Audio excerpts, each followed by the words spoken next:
नमस्कार साथियों, स्वागत है आप सभी का my success centre YouTube channel पर। तो स्टूडेंट, आज हम अर्धवार्षिक परीक्षा मॉडल प्रश्न पत्र लेकर आ चुके हैं कक्षा 11वीं का 2022-23 के लिए राजनीति विज्ञान का। ठीक है, कक्षा 11 का अर्धवार्षिक परीक्षा मॉडल प्रश्न पत्र, और आपका समय है वो जो कि 3 घंटे 15 मिनट का समय है वो रहेगा। ठीक है, और पूर्णांक है वो आपका 70 नंबर का पेपर है वो होगा अर्धवार्षिक परीक्षा में। ठीक है, तो आप बिल्कुल है टेंशन मत लीजिएगा, आपको एक एक मॉडल प्रश्न है वो पत्र है वो हमारे यूट्यूब चैनल के माध्यम से कराया जाएगा। अब हम क्वेश्चन की तरफ हैं वो बढ़ते हैं।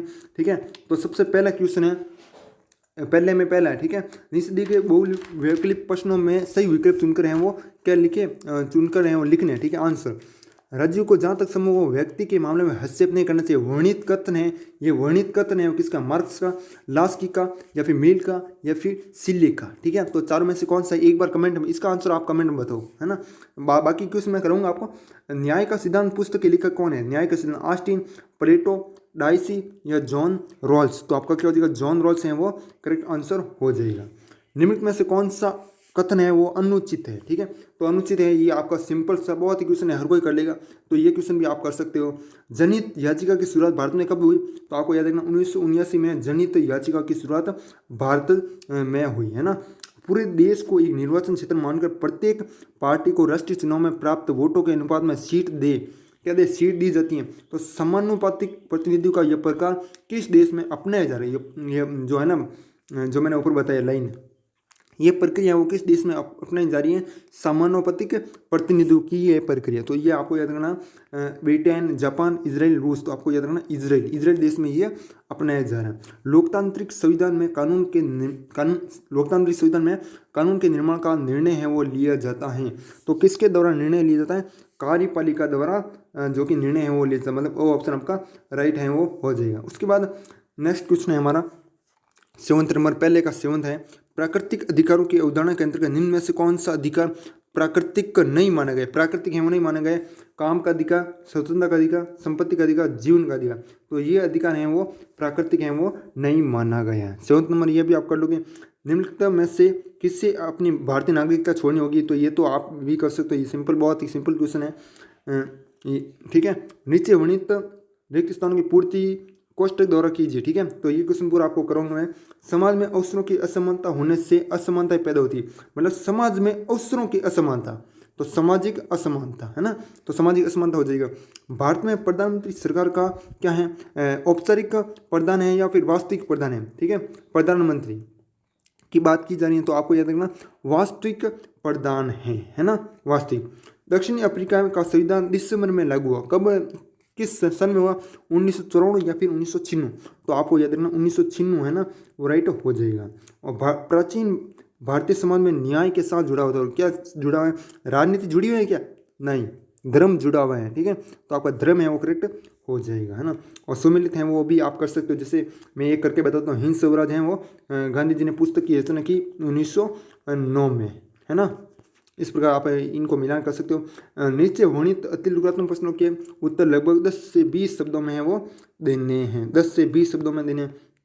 जैसे प्लेटो के अनुसार न्याय क्या है, तो प्लेटो के अनुसार न्याय क्या है कि प्लेटो का कहना है कि राज्य की 3 दार्शनिक शासकों को सैनिक वर्ग तथा उत्पादक वर्ग द्वारा अपने अपने को समुचित निर्वाह व पालन करना ही क्या है, सामाजिक न्याय है। ठीक है, एक बार वापस बोल देता हूँ कि प्लेटो का कहना है कि राज्यों की 3 दार्शनिक शासकों को सैनिक वर्ग, क्या सैनिक वर्ग और तथा उत्पादक वर्ग द्वारा अपने अपने को समुचित निर्वाह व पालन करना ही क्या, सामाजिक न्याय है। ठीक है, ये हो चुका आपका। उसके बाद संसदीय कार्यपालिका वाले के लिए 2 देशों के नाम बताइए। संसदीय कार्यपालिका, संसद आप, हाँ, यहाँ हमारे भारत में ही होती है, तो ये तो आपका भारत हो गया।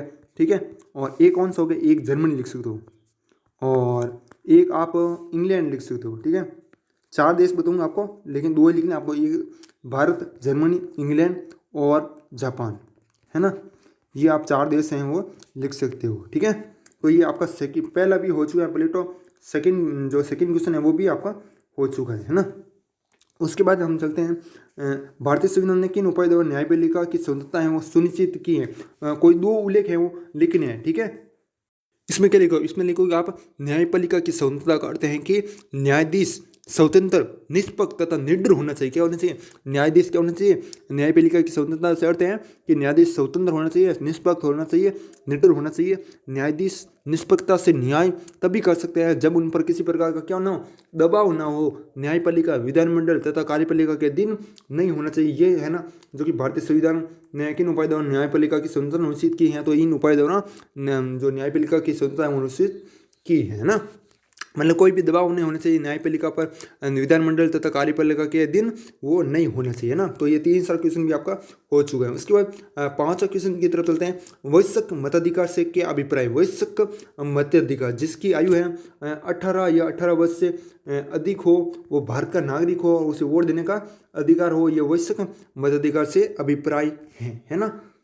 राजनीतिक सिद्धांत का उद्देश्य क्या है? तो राजनीतिक सिद्धांत में क्या लिखा है? राजनीतिक सिद्धांत सामान्यतः मानव जाति एवं उसके द्वारा संगठित समाजों और इतिहास, क्या इतिहास और ऐतिहासिक घटनाओं से संबंधित प्रश्नों के उत्तर देने वाले प्रयत्न है वो करता है। ये राजनीतिक सिद्धांत है और वो विवादों को मिटाने के तरीके भी सुलझाता है। जो भी विवाद है उनके मिटाने का तरीका भी सुलझाता है। और क्या है, जो प्रश्नों के उत्तर देने वाले प्रयत्न करता है किसमें? एक तो इतिहास और ऐतिहासिक घटनाओं से संबंधित है ना। ये भी आपका क्वेश्चन नंबर का 7 नंबर क्वेश्चन है वो हो चुका है। उसके बाद चलते हैं 8 नंबर। संसद के किन्हीं 2 कार्यों का उल्लेख है वो करना। किसके? संसद के, है ना। तो इसमें क्या बताओ आप? कार्यपालिका पर नियंत्रण करना, ये संसद के 2 कार्य है ना। एक तो आपका कार्यपालिका पर नियंत्रण करना, है ना, और एक कानून बनाना, ठीक है, और एक बजट पारित करना, ठीक है। ये 2-3 कार्य हैं वो आप लिख सकते हो। एक बजट पारित करना, कार्यपालिका पर नियंत्रण करना, कानून बनाना, है ना। और जो कि आपका क्या हो जाएगा? संसद के 2 कार्यों का उल्लेख हो जाएगा, है ना। तो 7th भी हो चुका है, 8th भी हो चुका है। उसके बाद 9th क्वेश्चन है। संविधान के कौन से मौलिक अधिकार को जो किसने आत्मा और संज्ञा के हृदय की अध्यय दी है ना, संज्ञा दी है ना, आत्मा और हृदय की, तो किसने दी और किसको दी, है ना। तो एक तो संविधान उपचारों को दी, किसके? संविधान के उपचारों को, संविधान के अधिकारों को। और किसने दी? तो डॉक्टर भीमराव अंबेडकर ने आत्मा और हृदय की संज्ञा है वो दी, संविधान के अधिकार को, है ना। और उसके बाद नेपाल ने लोकतांत्रिक गणराज्य के नए संविधान को कब अपनाया? तो आपको याद रखने के लिए बता दूं, 2008 में अपनाया। कब अपनाया? 2008 में। और उसके बाद फर्स्ट पास्ट द पोस्ट प्रणाली की कोई विशेषता है वो बतानी। किसकी? फर्स्ट पास्ट द पोस्ट, है ना। तो इसमें क्या बताओगे आप? इस क्वेश्चन से ही आप आंसर निकाल सकते हो। मैं बता देता हूँ आपको कि सरल बहुमत प्रणाली निर्वाचन की एक प्रमुख प्रणाली है जिसमें सर्वाधिक मत प्राप्त करने वाला प्रत्याशी क्या होता है? विजयी माना जाता है। इसलिए इसे सर्वाधिक मत प्राप्त व्यक्ति की विजय कहा जाता है, मतलब फर्स्ट पास्ट द पोस्ट कहा जाता है। यह मत प्रणाली सबसे प्राचीन है, ठीक है। और बात करें ब्रिटेन की, तो ब्रिटेन में 13वीं शताब्दी से ये प्रणाली प्रचलित रही है, ठीक है। कब से? 13वीं जो शताब्दी है उससे, ठीक है। तो ये आप इसमें लिख सकते हो, मतलब सरल बहुमत प्रणाली हिंदी में पूछा जा सकता है। निर्वाचन की एक प्रमुख है वो प्रणाली है। इसमें सर्वाधिक मत प्राप्त करने वाले प्रत्याशी को क्या माना जाता है? विजय माना जाता है। और इसलिए इसे सर्वाधिक मत प्राप्त व्यक्ति की विजय कहा जाता है, फर्स्ट पास्ट द पोस्ट, है ना। तो इसमें आप ये लिख सकते हो। तो 11 भी हो चुका है, 10 भी हो चुका है। जितेंद्र के परिवार में किसी असंवैधानिक तथा विषगंत घटना के कारण उसके परिवार के सदस्य पर चोरी का आरोप लगा। उसके परिवार के सदस्य पर यह आरोप वैध है या अवैध, ठीक है। इसकी सुनवाई के लिए सबसे पहले उसके परिवार को कौन सी अदालत में जाना चाहिए? हाई कोर्ट या फिर सुप्रीम कोर्ट, ठीक है। हाई कोर्ट या सुप्रीम कोर्ट दोनों में से कौन सा जाएगा? आप कमेंट में बताओ एक बार, हाई कोर्ट या जाएगा या फिर सुप्रीम कोर्ट? कमेंट में बताओ इसका आंसर। उसके बाद स्टार्ट हो चुका है आपका खंड ब। खंड ब में क्या होगा? वर्णित लघुरात्मक प्रश्नों के उत्तर है ना 70 से 80 शब्दों में देने हैं। और प्रत्येक क्वेश्चन है वो आपका कितने नंबर का होगा? 2 नंबर का होगा, ठीक है। तो पहला है इसका 5वां, ठीक है। तो आपको राष्ट्रपति बनना, इसके लिए प्रमुख अर्हताएं मतलब योग्यताएं हैं वो लिखनी है, ठीक है। एक तो आप लिख सकते हो वो भारत का नागरिक हो, ठीक है। और एक लिख सकते हो 35 वर्ष लगभग उसकी आयु है, ठीक है। इस प्रकार से आप लिख सकते हो। उसके बाद भारतीय संसद की कोई 4 है वो विशेषताएं बतानी है, ठीक है। कितनी विशेषताएं? 4 विशेषताएं बतानी है भारतीय संसद की।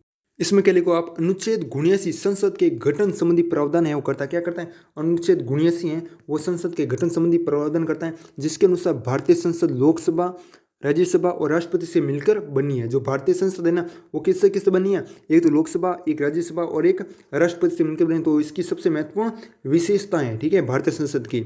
और अन्य अधिकांश देशों की संसदीय व्यवस्था में राष्ट्रपति या राज्याध्यक्ष क्या होता है, संसद से पृथक है वो होता है, जो बाकी देश होते हैं ना उसमें, है ना, लेकिन भारत में ऐसा नहीं है, ठीक है। संसद भारत की सर्वोच्च विधेय निकाय है, क्या है, सर्वोच्च विधेय निकाय है संसद भारत का ना। भारतीय संसद में राष्ट्रपति और 2 सदन होते हैं। क्या होता है भारतीय संसद में, क्या होता है, एक तो राष्ट्रपति होते हैं और 1-2 सदन होते हैं। कितने, 2 सदन, है ना। तो ये 2-3 विशेषताएं हैं, आप इसमें बता सकते हो 6 नंबर में क्वेश्चन में, है ना। 5 भी हो चुका है आपका, 6 भी हो चुका है ना।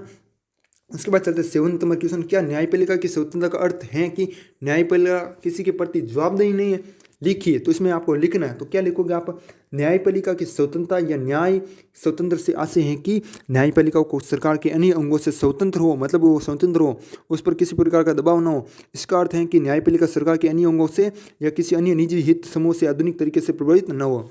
ये तो थोड़ा हार्ड पड़ता है, लेकिन इसमें आप आसान भाषा में लिखो तो मैं आपको बता दूं, न्यायपालिका की स्वतंत्रता का अर्थ है कि न्यायिक स्वतंत्र, न्यायाधीश स्वतंत्र, है ना, जो न्यायाधीश होता है ना वो स्वतंत्र, निष्पक्ष तथा निडर होना चाहिए। क्या होना चाहिए, निडर होना चाहिए, निष्पक्ष, कोई भी किसी पक्ष नहीं ले, ना विपक्ष का ना पक्ष का, ठीक है। न्यायाधीश निष्पक्षता से न्याय तभी कर सकते हैं जब उन पर किसी प्रकार का क्या ना हो, दबाव ना हो, ठीक है। और ये आप लिख सकते हैं, उन पर किसी प्रकार का दबाव ना हो। और न्यायपालिका विधानमंडल तथा कार्यपालिका के अधीन नहीं है वो होना चाहिए, है ना। नीति निर्देशक तत्वों और मौलिक अधिकारों में जो संबंध है वो क्या संबंध है, तो नीति निर्देशक तत्वों और मौलिक अधिकारों में क्या लिख सकते हो, मौलिक अधिकार में क्या लिखोगे आप, नागरिकों को जन्म देने के उपरांत स्वतः प्राप्त हो जाए, मतलब जो नागरिक हैं उसको जन्म दिया उसके उपरांत ये जो मौलिक अधिकार है वो प्राप्त हो जाता है। ये नागरिकों का क्या है, व्यक्तिगत अधिकार है, ठीक है। ये आप मौलिक अधिकार में लिख सकते हो। और नीति निर्देशक तत्वों में क्या लिखोगे आप, कि नीति निर्देशक तत्व राज्य सरकार के द्वारा लागू करने के बाद ही नागरिक को प्राप्त होता है, ठीक है। मतलब राज्य सरकार जब लागू करेगी, ठीक है, तभी नागरिक को प्राप्त होगी। ये राज्य के नागरिकों दायित्व हैं और लोक नीति का मूल आधार है, ठीक है। ये आप इसमें लिख सकते हो, नीति निर्देशक तत्व और मौलिक अधिकारों में संबंध, है ना। उसके बाद समानुपातिक न्याय क्या है, इसके बारे में सामाजिक न्याय और इससे न्याय वाले अध्याय से स्पष्ट कीजिए। जो सामाजिक न्याय आपका अध्याय है ना उसे स्पष्ट करना समानुपातिक न्याय है ना। और न्याय नागरिकों के प्रमुख राजनीतिक अधिकार कौन कौन से, इसके बारे में उल्लेख करना है। नागरिकों के प्रमुख जो राजनीतिक अधिकार है ना वो बताना है ना। और उसके बारे में आपको लिख सकते हो। 2 नंबर के क्वेश्चन है, ज़्यादा मत लिखना, 70 से 80 वर्ड है वो लिखना है ना। सजी मानवता के कारण सभी मनुष्य बराबर समान और परवाह के अधिकार कथन को स्पष्ट कीजिए। जो कथन है पूरा इसके बारे में पूरा छाप देना, ये तो आप कर सकते हो आराम से, है ना। नेल्सन मंडेला ने किस देश के लिए संघर्ष किया, जो देश है उसके नाम बता, नेल्सन मंडेला। और आंग सान सू की ने किस देश के लिए संघर्ष किया, दोनों आपके बारे में बताना। और उनके संघर्ष का मुद्दा क्या था, जो संघर्ष करे था उसका मुद्दा है वो क्या था, मेन मुद्दा है ना वो बताना। जीन जैक्स रूसो का कथन है मानव स्वतंत्र पैदा होता है, ये कथन है उनका, किसका, जीन जैक्स का। लेकिन वो प्रत्येक जगह जंजीरों से जकड़ा हुआ है, किस अधिकार से समझते हैं वो, है ना, वो समझाना है ना। तो ये भी आप सिंपल सा कर सकते हो। बड़े बड़े क्वेश्चन तो हैं वो मिल जाते हैं, लेकिन जो छोटे छोटे क्वेश्चन होते हैं वो मिलते नहीं है, ठीक है। इसलिए मैंने वो करवा दी। परिसीमन आयोग किसे कहते हैं, उसको उसके कार्यों को स्पष्ट कीजिए। जो परिसीमन आयोग है उसको, है ना। और ये आपके सभी 2-2 नंबर के क्वेश्चन थे। अब है आपका खंड स, इसमें आपके जो कि 4-4 नंबर के क्वेश्चन है वो रहेंगे, ठीक है। और इसमें निम्नलिखित पर संक्षिप्त टिप्पणी लिखनी है। एक तो लोक अदालत पर और एक हानि का सिद्धांत, है ना, दोनों पर टिप्पणी है वो लिखनी है आपको। और इसमें ना ये दोनों है ना क्वेश्चन, ये हानि का सिद्धांत ये भी 2 नंबर का होगा और लोक अदालत है ये भी 2 नंबर। दोनों में से आप एक करोगे तो आपको 2 नंबर, दोनों करोगे तो 4 नंबर मिल जाएंगे, है ना। इस प्रकार से भारतीय निर्वाचन आयोग के मुख्य कार्यों का वर्णन है वो कीजिए। ये 18 नंबर क्वेश्चन है। 17 तो ये हो गया पूरा, इसमें कोई भी अथवा है वो नहीं दिया हुआ है, ठीक है। और ये शब्दों का आंसर है ना 150 से 200 शब्दों के बीच देना है आपको, ठीक है। मतलब बहुत ही छापना है इसमें। और 4 नंबर का क्वेश्चन होगा भारतीय निर्वाचन आयोग की मुख्य कार्यों का वर्णन कीजिए। और अथवा ये आप निचले वाला भी कर सकते हो या फिर ऊपर, दोनों में से आपको पसंद आए, फेवरेट लगे, ठीक है, जिस पर फॉलोअर ज़्यादा है वो कर लेना, है ना। भारतीय संविधान में विभिन्न देशों के संविधान के लिए किए गए प्रावधानों का उल्लेख करना। भारतीय संविधान में जो विभिन्न देश हैं संविधानों से लिए गए प्रावधान है, कौन कौन से देश है, कौन कौन से संविधान है, कौन कौन से प्रावधान है वो लिखना है ना। और दोनों में से कोई भी कर सकते हो। अधिकार किसे कहते हैं, इसकी विशेषताओं का वर्णन कीजिए। अधिकार किसे कहते हैं और जो विशेषता है उनका वर्णन करना है। ये भी आपका 4 नंबर का क्वेश्चन है होने वाला। या फिर समानता क्या है, ये भी क्वेश्चन कर, समानता के आयामों को स्पष्ट कीजिए। दोनों में जो अच्छा है वो लिख सकते हो। मुझे जहाँ तक लगता है अधिकार किसे कहते हैं इस पर आप लिख सकते हो, है ना। भारतीय नागरिकता की समाप्ति कितने प्रकार से हो सकती है, भारतीय नागरिकता की समाप्ति, है ना, वो आपको लिखना है। ये क्वेश्चन मैंने ऊपर भी कराया था, है ना। इसमें ये कर सकते हो या फिर आप निचले भी कर सकते हो, अथवा दिया हुआ है ना। भारत के राष्ट्रपति की शक्तियों और स्थिति का विश्लेषण के लिए मोस्ट इंपोर्टेंट क्वेश्चन है, इस क्वेश्चन को आप रट लो एक बार।